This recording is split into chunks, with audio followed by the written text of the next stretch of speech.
This is Biafran National Television and Radio, Bntvr, Voice of the Rising Sun, official broadcast station of the state of Biafra. Welcome to Brief, built on truth, courage, and discipline. I'm your host, Pointer. I'll be analyzing the National MEMO, which is in response to the Nigerian Armed Forces Remembrance Day 2026. The National MEMO from the Office of the Head of State, BPG, and Commander-in-Chief of the Armed Forces of the State of Biafra, House of the Rising Sun, Temple of Peace, National Provincial Capital, NPC, Leitu, Eda, describe as high sycophantic praises of sacrifice, bravery, and dedication in service in the speeches in the remembrance and celebration of the occupied Nigerian terrorist armed forces held annually on 15 January by the defunct governors of the defunct eastern region of Nigeria, now the state of Biafra, made up of the states of Abia, Imo, Enugu, Ebonyi, Delta, Rivers, Cross River, Anambra, Akwa Ibom, and Bayelsa. While making the high sycophantic praises of sacrifices, bravery, and dedication in services, meanwhile, peace and unity is still far-fetched in the region they administrate, purportedly. The Biafran provincial government has significantly commemorated the same day, that is the 15th January, as the Biafran Massacre Remembrance Day for the sake of indigenous Biafrans who were massacred and violated by the occupying Nigerian government and terrorist armed forces.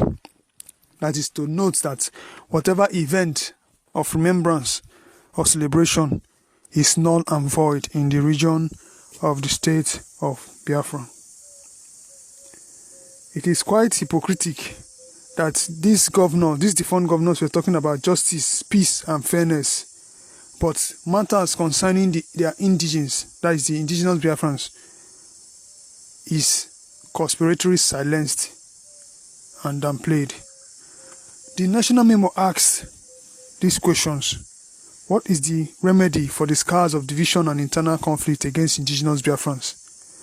Why has the inalienable right to self-determination become a crime of treasonable felony for indigenous Biafrans? A right signed in the Treaty of the United Nations Charter by even the occupying government of the Federal Republic of Nigeria has become a crime of treasonable felony and even terrorism. To honor the memory of these fallen heroes for their sacrifice is to respect the human rights and fundamental freedoms of those surviving for the present and coming generation. While you are employing their spouses or providing welfare for their children also, is there an official record to justify such beneficiaries? What about the soldiers who fought on the side of the armed forces of Biafra during the Nigerian Biafran Civil War of 1967-70? Have they been forgotten, or were they ever remembered? Did any of these defunct governors even mention their names during their speeches? Defunct Abia State Governor Alex Oti made an ignorant speech on that day without learning or having learned any lessons from the transatlantic slave trade, the 1966 coup d'etat, the Biafran genocide of 1967-70, and numerous massacres against indigenous Biafrans, showing he is in support of the continuous forced union created by the British imperialists since 1914. Why the Imo State Governor Hope Uzodinma has continued to reveal his bloodthirstiness for victimizing indigenous Biafra, especially the youths whose choice is the inalienable right to self-determination, as he inaugurated 7,000 vigilante operative, which step is not going to bring forth unity, peace, or survival.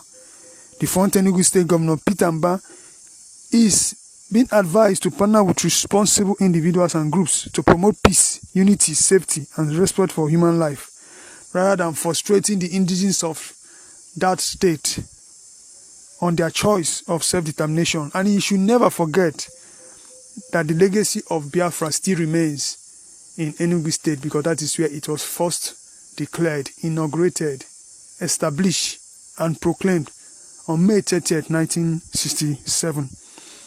The former Ebonyi State Governor Francis Wifro has been described as a betrayer to the courage, sacrifice, and patriotism of fallen heroes from that land, as he allotted over 618 hectares of prime land in Amasri and Amangu Eda communities to the occupying terrorist armed forces of Nigeria to build a recruitment depot.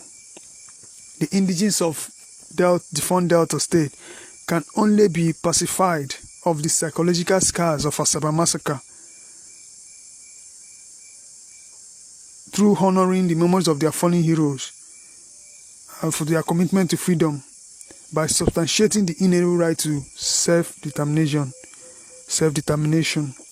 Defunct Governor Similaye Fubara of Rivers State is better enlightened that the lasting depth of gratitude that will reflect on the legacy of the fallen heroes from that land is not only about the immediate employment of their children, but exercise and adherence to indigenous, regional, and international laws regarding the inalienable right to self-determination. And he is asked, what about the memories of Ken Saro-Wiwa? Did Ken Saro-Wiwa die in vain? Has his memories been manifested in the defunct River State? There is no doubt those fallen heroes from Cross River and Akwa Ibom states have never been recognized, meaning that whatever you do in those states are the usual jamboree for the occupying terrorist armed forces of the Federal Republic of Nigeria.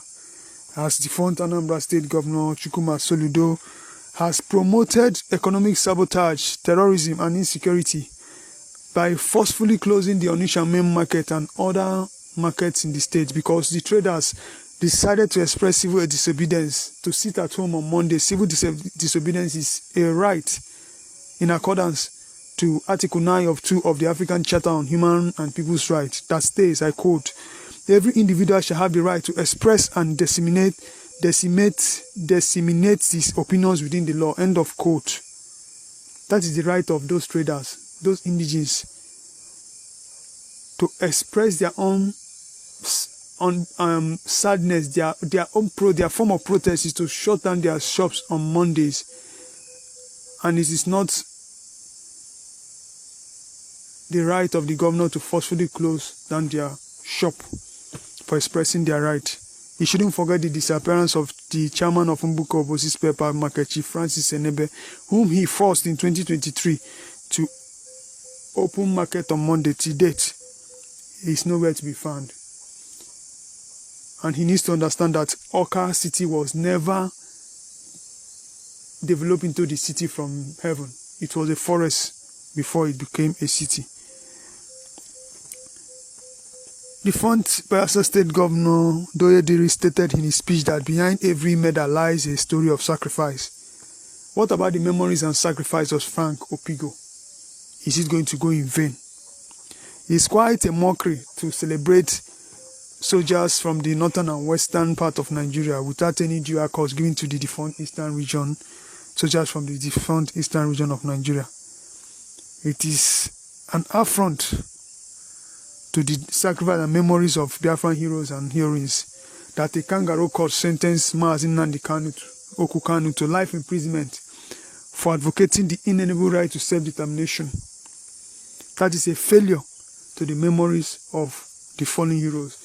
Whom are they really celebrating? What was the reason those fallen heroes fell? Was it not because of the right to self-determination that they fell?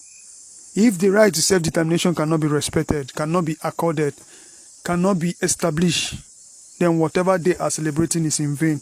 As the United Nations Declaration on the Rights of Indigenous People, UNDRIP, covenanted in Article 35 that, I quote, "Indigenous peoples have the right to determine the responsibilities of individuals in their communities," end of quote. It is the responsibility of indigenous people to determine their rights. It is not the responsibility of the defunct governors, of the senators, of the members of the House of Rep, of their ministers. It is an individual right. It is one man and one right. If the right of the people of Biafra is the right to self-determination, it is right to accord it to them. It is also important to acknowledge that the Biafran provincial government of the state of Biafra, is the bona fide administrating power in the 31 provinces, including the national provincial capital, PMPC, late header of the state of Biafra. The national memo signed by His Excellency General Innocent N. Orji, GCSB, Head of State, BPG, and Commander-in-Chief of the Armed Forces of the State of Biafra, concluded that it is evident that the parents and grandparents of the defunct governors of the former eastern region of Nigeria were not directly involved in the Nigerian Biafran Civil War of 1967, because if they were actually involved, they won't easily forget the memories and sacrifice of the Biafran fallen heroes and heroines. If actually they are involved, if in fact they were really involved, it is the responsibility and the right thing for those defunct governors to remember that they fell because of the right to self-determination, which should be accorded to indigenous Biafran. This brings to conclusion this edition of Brief, built on truth, courage, and discipline, on Biafran National Television and Radio, Bntvr, Voice of the Rising Sun, official broadcast station of the state of Biafra. Remember to always follow us on every social media platform, Bntvr. I'm your host, Pointer. Take care. Some say freedom is free. Some say freedom is free. But I tend to disagree. But I tend to disagree. I say freedom is one. I say freedom is one. By the barrel of a gun.